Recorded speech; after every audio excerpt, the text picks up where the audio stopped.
Hello students, welcome to school streets.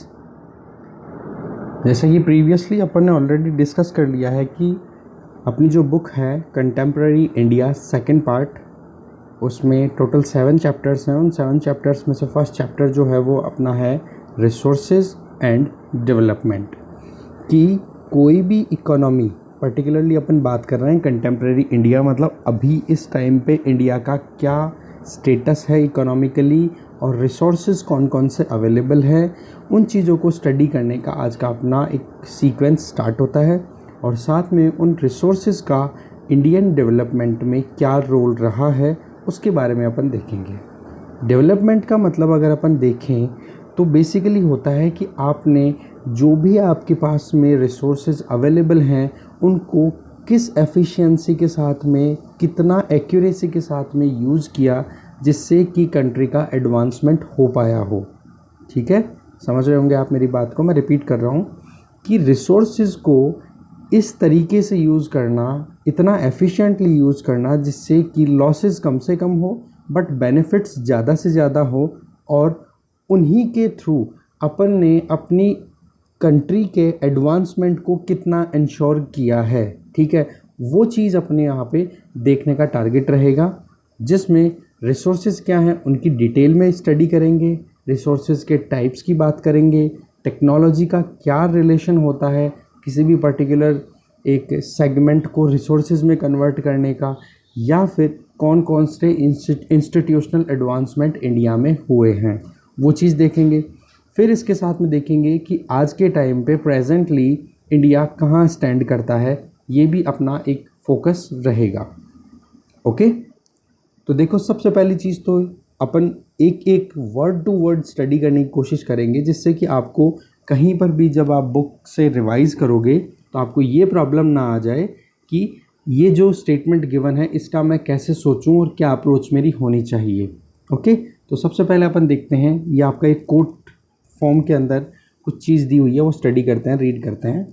Can you identify and name the various items used in making life comfortable in our villages and towns. अपन चीज़ों को identify करें कि जिन्होंने अपनी life को बहुत इजी बनाया है, कंफर्टेबल बनाया है, चाहे अपन गांव में रहें, चाहे कोई टाउन में रहें, चाहे कोई सिटी में रहें। तो उन आइटम्स का अपने को नाम बताना है और साथ में ये भी बताना है कि उनमें कौन सा मटेरियल यूज़ हुआ है। तो मैं एक छोटा सा एग्जांपल आपको दे देता हूँ। आप यूज़ करते हो घर पे सेल फ़ोन, मोबाइल। अभी आप अगर वीडियो देख रहे होंगे तो डेफिनेटली मोबाइल या लैपटॉप पे देख रहे होंगे। तो मोबाइल या लैपटॉप जो है वो आपकी लाइफ को इजी बना रहा है कि नहीं? आप इजीली किसी से भी कम्युनिकेट कर सकते हो। 1 सेकेंड,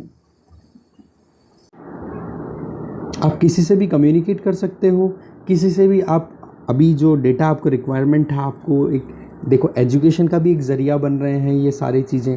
ठीक है, और आपको ऑनलाइन कुछ चीज़ें देखनी है, आप शॉपिंग भी कर पा रहे हो, आप वीडियो कॉलिंग भी कर पा रहे हो, तो ईजी गोइंग बन रही है कि नहीं लाइफ। ठीक है, अब इजी गोइंग जब लाइफ बन चुकी है, मोबाइल और लैपटॉप्स की अगर अपन बात करें आइटम की, यहाँ पे फर्स्ट बात को अपन ने एड्रेस किया। अब अपन यहाँ पे देखेंगे कि ये बने हुए किसके हैं, वो ध्यान देने वाली बात है। तो जब इस चीज़ पे ध्यान देते हैं तो आप देखो इसके अंदर बाहर से स्टार्ट हो, कहीं ना कहीं आपको फील हो रहा होगा कि हाँ ये प्लास्टिक से बना हुआ है, प्लास्टिक भी एक मटेरियल है। फिर आप देखोगे कि इसमें मेटल भी काम में आ रहा है, जी बिल्कुल मेटल भी यूज़ हो रहा है। फिर आप इसके अंदर जाओगे तो अंदर जाने के बाद अपने को पता पड़ता है कि सेमीकंडक्टर भी यूज़ हो रहा है। सेमीकंडक्टर्स क्या होते हैं कि आयरन, मान लो लोहा कंडक्टर है जिसके थ्रू इलेक्ट्रिसिटी मतलब ट्रांसमिशन हो सकता है। ठीक है, पर एक लकड़ी है, वुड प्लैंक है, उसके थ्रू इलेक्ट्रिसिटी ट्रांसमिट नहीं हो सकती।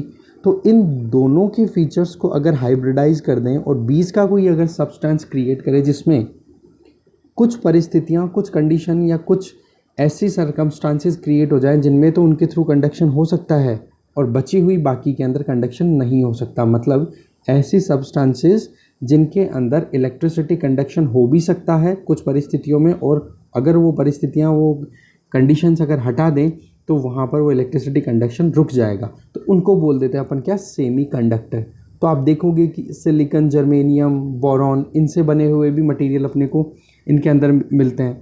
तो इस तरीके से अपन देखते हैं। अब मेटल है, मेटल में आप देखोगे तो कौन सा, आयरन, एल्यूमिनियम, अंदर देखोगे तो आपको कई जगहों पे गोल्ड प्लेटिंग भी मिलेगी, गोल्ड, सिल्वर, प्लेटिनम, मतलब अकॉर्डिंग टू कंडक्टिविटी, मतलब कंडक्टिविटी क्या है, इलेक्ट्रिसिटी कितनी फ्लो हो सकती है, उसके अकॉर्डिंग अलग अलग मेटल्स यूज़ हो रहे हैं। तो इन शॉर्ट बात ये हो गई कि अलग अलग जो भी अपन मटेरियल यूज़ कर रहे हैं वो सारा का सारा किस में चला जाता है, एक सेकेंड, हाँ, तो जो भी मटेरियल यूज़ हो रहा है उस मटेरियल को अपन अगर एक एक चीज़ को डिवाइड करके देखें तो अलग अलग तरीके के अपने को मेटल यूज़ हुए हुए मिलते हैं। तो बेसिकली वो आइटम अपन ने देखा, एक एग्जांपल लिया और आइटम में कौन कौन से मेटल और कौन कौन सी चीज़ें उस मटेरियल यूज़ हुआ है उसके बारे में अपन ने स्टडी किया। तो ऐसे आप जितनी भी, चाहे वो एसी हो, चाहे कार हो, कुछ भी चीज़, चाहे पेन हो, लाइफ को जो भी कंफर्टेबल बना रहे हैं उनको अपन इस तरीके से माइन्यूटली देख सकते हैं कि कैसे तो वो बने होंगे और क्या उनका यूज़ है जिसकी वजह से लाइफ को कंफर्टेबल जोन मिली है। अब अपन बात करते हैं कि रिसोर्सेज बेसिकली होते क्या हैं, बार बार रिसोर्सेज बोले जा रहे हैं। तो इसकी सिंपल सी डेफिनेशन है कि अपने एनवायरनमेंट में जो भी अवेलेबल है, जो कुछ भी आप देख रहे हो और जो वो सारी चीज़ें अपनी नीड्स को अगर सेटिस्फाई कर रही हैं through technological accessibility plus economical feasibility plus cultural acceptance, इन तीनों चीज़ों के बेसिस के ऊपर अगर एनवायरनमेंट में कोई भी चीज़ अवेलेबल है वो अपनी लाइफ को अगर कंफर्ट दे रही है, अपनी नीड्स को सेटिस्फाई कर रही है, तो उन चीज़ों को अपन बोल देते हैं रिसोर्सेज। तो देखो डेफिनेशन को एकदम simply, everything available in our environment which can be used to satisfy our needs provided it is technologically accessible, technically आप एक्सेस कर सको उसका, इकोनॉमिकली फिजिबल। अब अगर मोबाइल फ़ोन ही 5 लाख रुपए का आने लग जाए तो क्या आपके हाथ में फ़ोन होता, पॉसिबल ही नहीं था। तो इस कंडीशन में क्या है, इकोनॉमिकली भी फिजिबल होना चाहिए, ओके, और कल्चरली एक्सेप्टेबल।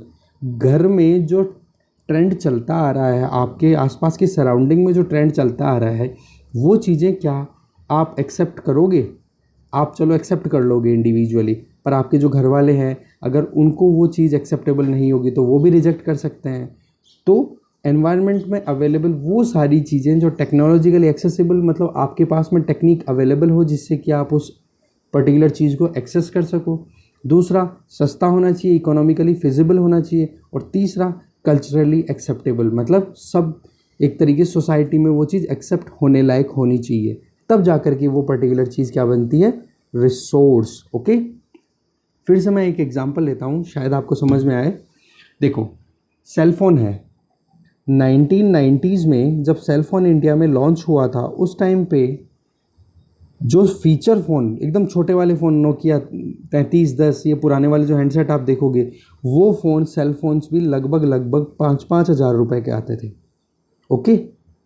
और आप देखोगे कि 5 हज़ार रुपये हद हो गई यार, आज के टाइम पे तो अपने सेल फोन 15-15 हज़ार के तो अपन यूज़ ही कर रहे हैं। पर आज जो इनकम लेवल है उस टाइम के कंपैरिजन में, मतलब इनकम लेवल के कंपैरिजन में 1990s के टाइम पे जिसकी आज salary 1 lakh rupees per month है, उसकी उस टाइम पे ऑलमोस्ट 20,000 पर मंथ हुआ करती थी, ज़्यादा नहीं हुआ करती थी सैलरी।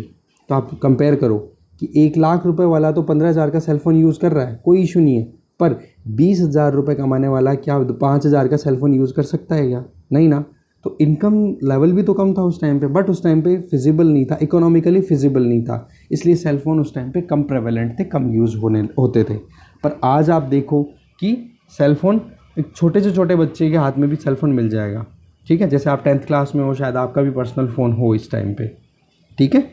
अब अपन देखते हैं कि किसी भी रिसोर्स को अपन किस तरीके से यूटिलाइज़ कर सकते हैं। तो इसके लिए एक ट्रायंगल आपके सामने अवेलेबल है और वो बहुत ही बढ़िया तरीके से एक चीज़ क्लियर करता है कि पहली चीज़ तो फिज़िकली अवेलेबल हो कोई भी चीज़ एनवायरनमेंट में, दूसरी अवेलेबल है तो आपके पास में ऐसी टेक्नोलॉजी होनी चाहिए जिससे कि आप उसको एक्सेस कर सको, ठीक है। नंबर 3, इंस्टीट्यूशन, आपके पास में ऐसा कोई मैकेनिज़्म होना चाहिए जिसके बेसिस पे आप रूल रेगुलेशन बना करके फिर उसको अच्छे से यूज़ कर सको, तब जा कर के फिर वो रिसोर्स ह्यूमन बीइंग के लिए यूज़फुल बन पाता है। एक और एग्जांपल लेता हूँ मैं यहाँ पे, सोलर वोल्टाइक सेल की बात करता हूँ। सोलर बैटरी का नाम सुन लिया होगा आपने, सोलर एनर्जी। अब जो सोलर एनर्जी है, क्या सोलर एनर्जी पहले से नहीं थी ना, पर आपके पास में टेक्नोलॉजी नहीं थी। और आज जब टेक्नोलॉजी एडवांसमेंट हो गया है तो सोलर वोल्टाइक सेल्स बन गए। अब सोलर एनर्जी के अगर आप सोलर वोल्टाइक सेल बन गए तो उनको आप यूज़ करते हो बैटरी के अंदर स्टोरेज में, और बैटरी टेक्नोलॉजी आपके पास में है तो आप उसका यूज़ करके आप अपने घर में फ़ैन भी चला सकते हो, कोई भी पंप चला सकते हो, टीवी चला सकते हो, बहुत सारे अप्लाइंसेज हैं उनको चला सकते हो। तो बेसिकली क्या हुआ, फिजिकली अवेलेबिलिटी के साथ में टेक्नोलॉजी भी आपके पास में होनी चाहिए, प्लस में ऐसे इंस्टीट्यूशनल सेटअप भी होने चाहिए जो कि उन चीज़ों को ईजी गोइंग और रेगुलेटेड वे के अंदर, क्योंकि कोई मिसयूज़ ना करे, ये भी तो अपने को इंश्योर करना है। तो इस तरीके से फिजिकल अवेलेबिलिटी, टेक्नोलॉजी और इंस्टीट्यूशन, ये तीनों चीज़ें जब कॉम्बिनेशन में रहती हैं तो एनवायरनमेंट में अवेलेबल जो भी नेचुरल थिंग्स हैं उनको अपन रिसोर्सेज की तरह ह्यूमन बीइंग अपने लिए यूज़ कर सकता है।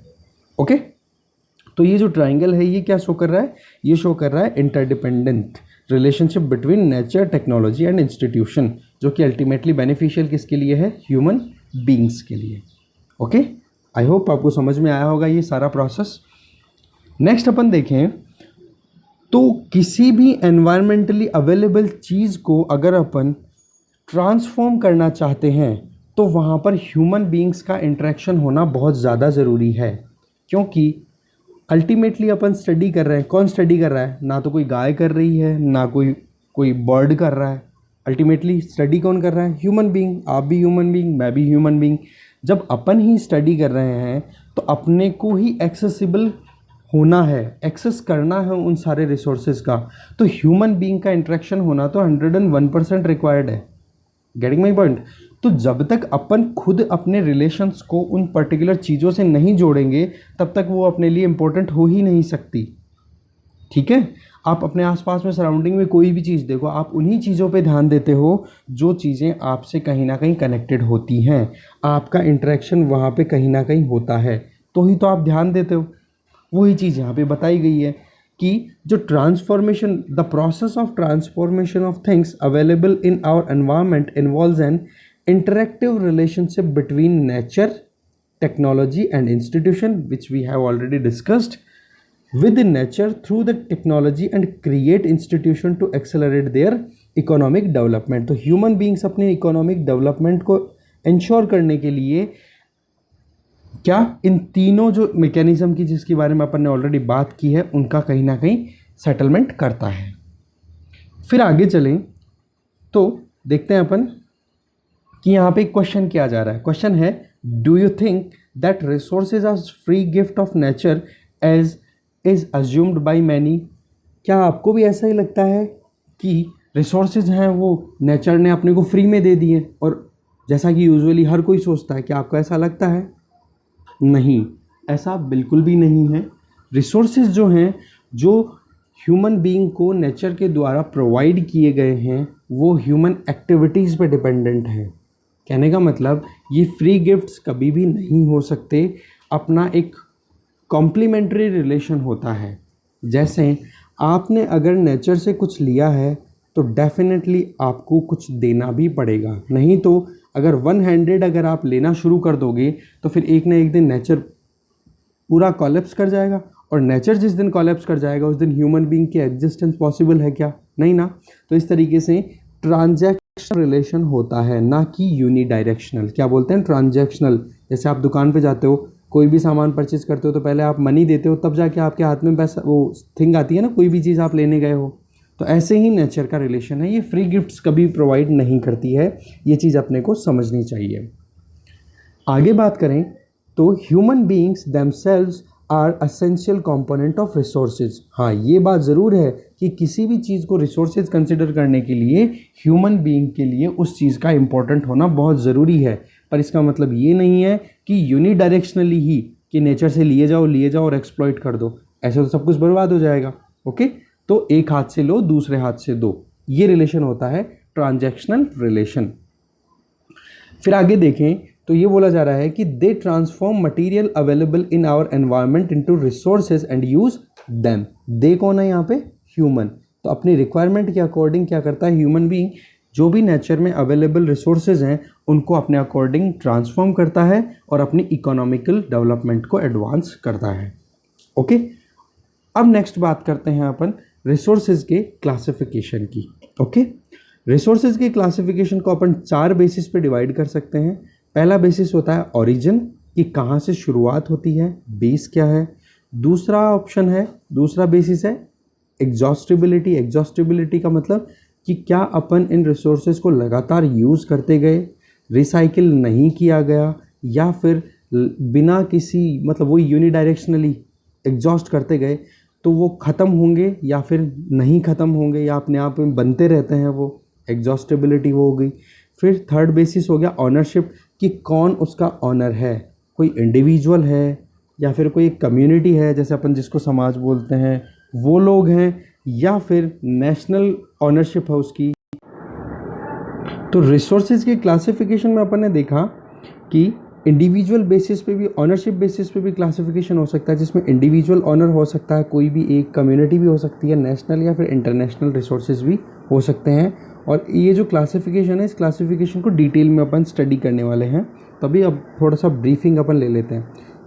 चौथा बेसिस हो सकता है कि किस लेवल तक अपन ने उस पर्टिकुलर रिसोर्स को डेवलप कर लिया। जैसे पोटेंशियल का मतलब कि कोई ऐसा रिसोर्स जिसके बारे में अभी थ्योरीज आई हैं और वो बता रही हैं कि फ्यूचर में ये रिसोर्स ह्यूमन बीइंग के एडवांसमेंट में काम आ सकता है।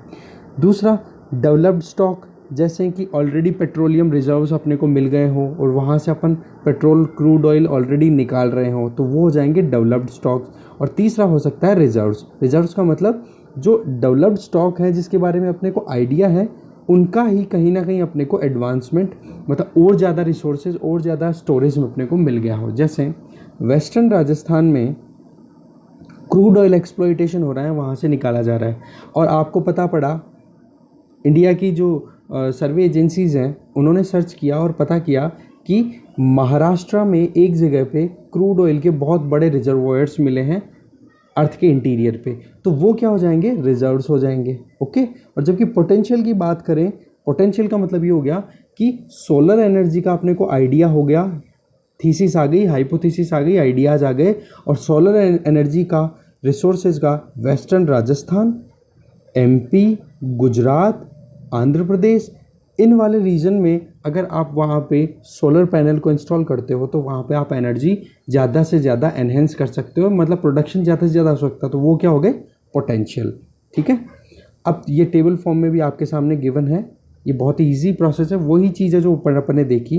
तो रिसोर्सेज को अगर अपन देखें तो रिसोर्सेज को अगर, ये तो हो गया बेसिस पे कि ओरिजिन, या फिर ये क्या हो गया बेसिकली सारे के सारे हो गए किस बेसिस पे कि रिसोर्सेज का किस किस तरीके से किया जा सकता है। बाकी नेचुरल और human resources point of view से भी क्लासिफिकेशन देख सकते हैं। नेचुरल रिसोर्सेज होते हैं वो 2 तरीके के हो सकते हैं, एक तो रिन्यूएबल, एक होता है नॉन रिन्यूएबल। रिन्यूएबल का मतलब जिनको रिन्यू किया जा सकता है या फिर वो टाइम के साथ में रिन्यू हो जाते हैं। और नॉन रिन्यूएबल का मतलब क्या हो गया कि एक बार आपने यूज़ किया तो वो दोबारा रीयूजेबल नहीं होगा। ठीक है, तो नॉन रिन्यूएबल के अंदर भी 2 तरीके के हो सकते हैं। रिसाइक्लेबल मतलब आप रिसाइकिल कर दो, कोई भी एक चीज़ ए आपने यूज़ की, यूज़ करने के बाद में इसका जो वेस्ट मटेरियल या फाइनल प्रोडक्ट आपके पास में बी बचता है, तो आपने इसको बी को दोबारा से कोई और चीज़ के अंदर डेवलप कर लिया, चाहे वो ए हो चाहे दूसरी कोई सी आपने कोई प्रोडक्ट बना लिया हो। तो ऐसे करके आपके जो नॉन रिन्यूएबल रिसोर्सेज हो सकते हैं वो रिसाइक्लेबल भी हो सकते हैं। जैसे मेटल, आयरन का कोई आपके पास में मान लो कि आपने कोई इक्विपमेंट खरीदा है, फॉर एग्जांपल कूलर खरीदा है अभी गर्मियों में, तो कूलर की बॉडी अगर रस्ट से डैमेज हो गई है तो आप उसको क्या वो करोगे, कबाड़ वालों को दे दोगे। अब कबाड़ वाला ले जा करके उसको क्या करेगा, वापस से मेल्ट करके रिफाइन करके कुछ और प्रोडक्ट उसका बनाया जा सकता है, बट वो नॉन रिन्यूएबल है, क्योंकि एक बार जब आयरन अर्थ के इंटीरियर से आपने एक्सप्लॉइट कर लिया, निकाल लिया, तो अब अर्थ के इंटीरियर में दोबारा थोड़ा ना डेवलप कर दोगे आप, इसलिए ये नॉन रिन्यूएबल में है, पर रिसाइकिल इसकी हो सकती है। ऐसे ही फॉसिल फ्यूल, पेट्रोल एक बार आपने डलवा लिया, अब पेट्रोल आपने डलवा लिया तो पेट्रोल एक बार अगर जल गया आपकी बाइक में तो दोबारा थोड़ा ना ला सकते हो आप, रिसाइकिल नहीं कर सकते उसको, तो वो क्या हो गया, नॉन रिसाइकलेबल। और दूसरी चीज़ यहाँ पर देखोगे कि ये कौन से हैं, नॉन रिन्यूएबल, मतलब कि एक बार क्रूड ऑयल अर्थ के इंटीरियर से आपने निकाल लिया तो दोबारा से नहीं बना सकते हो आप, क्योंकि बहुत लॉन्ग प्रोसेस में डेवलपमेंट होता है जो भी मिनरल्स अपन यूज़ कर रहे हैं आज। इसी के जस्ट ऑपोजिट देखिए रिन्यूएबल। रिन्यूएबल का मतलब टाइम के साथ में ये दोबारा से रिन्यू हो जाते हैं। जैसे एक तो होते हैं कंटिन्यूअस और फ्लो, मतलब लगातार अपनी एक फ्लो के अंदर चलते रहते हैं। जैसे विंड एनर्जी के लिए आपने क्या किया, विंड मिल्स इंस्टॉल कर दिया। विंड मिल्स हैं, उससे आपने एनर्जी प्रोडक्शन भी कर लिया। अब एनर्जी जब प्रोडक्शन कर लिया तो उस केस में क्या होगा, वो धीरे धीरे वो विंड कभी ख़त्म तो होगी नहीं।